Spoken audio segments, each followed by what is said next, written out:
of y'all wake up, man, it's cold or Barber. Now, I've been getting all type of DMs and inboxes and shit about this particular cut right here. So today, we're gonna talk about the drop fade with the curl sponge on top. Let's get into it. All right, so first and foremost, we're gonna go over the basic steps to get the cut complete. So with this particular cut, the blades that I will use is the 1.5 or 1/8 and the wall seniors. And I know some of y'all use the masters, so masters or seniors. And we also gonna need some barbers or the trimmers. So I'm gonna put a B for barbers. All right, so y'all know my method. My method is top to bottom. But the first thing I would do that would be bottom to top would be the ball line. Keep it under the occipital bone, ball it out at the bottom. So now I start my top to bottom method. I will start with my 1.5 and I utilize my wrist in this area right here. So that's the 1.5, right? We go to the 1/8, right up under the 1.5.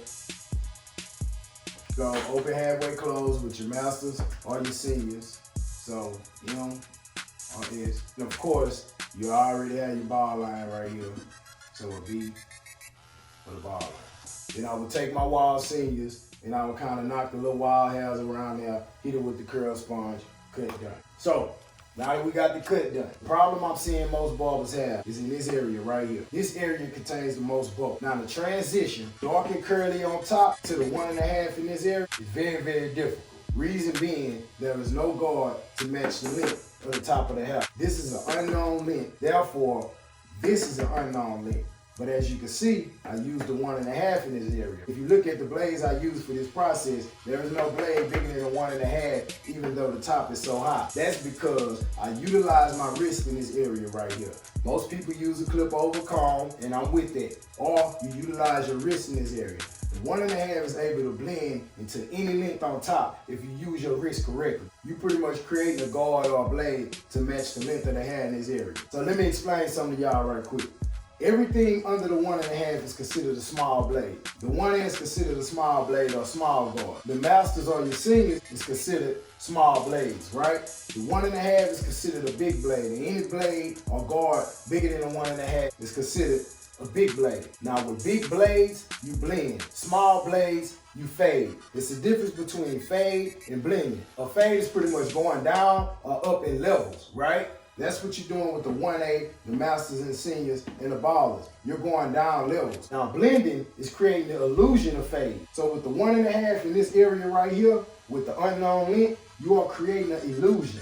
You understand? That's what you're doing with the clip over comb, or that's what you're doing when you utilize your wrist in this area. You are creating an illusion. So when you're doing this particular cut, with the 1/8 and lower, you are fading. With the 1.5 and above, you're blending. All you're doing in this area right here is just creating an illusion. Ain't no blade that can match that. There's 3 top problems that I see barbers doing wrong with this cut. Number 1, y'all taking y'all ball lines too high and you're not leaving yourself room to fade. And instead of giving him a low fade with a curl sponge on top, you giving him a high ass fade, goddamn military cut. Number 2, y'all not utilizing y'all wrist in this area right here. Like I said, this is an unknown length. You have to utilize your wrist in that area or clip over comb, but that's for more advanced barbers.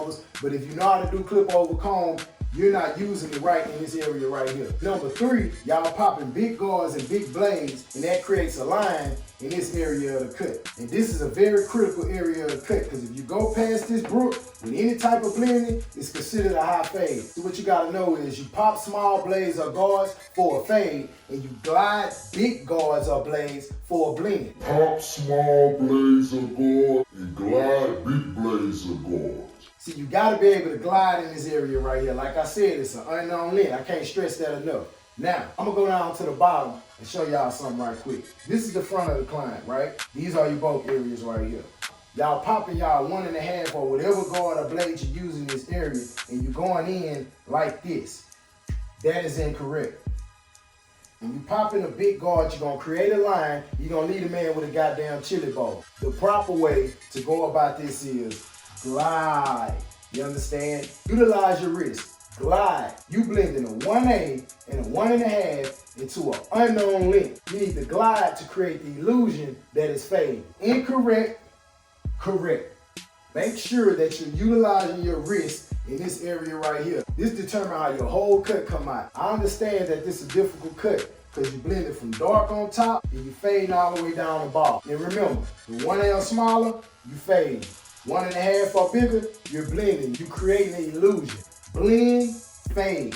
Create an illusion, fade. You understand what I'm saying? Now, I hope this video helps some of y'all with the dynamics of this haircut. I've been getting hella requests and DMs out the ass since my last couple videos, and I'm gonna get to every request. I promise you that. In the meantime, like the video, comment down below, subscribe to my YouTube, and wake y'all ass up.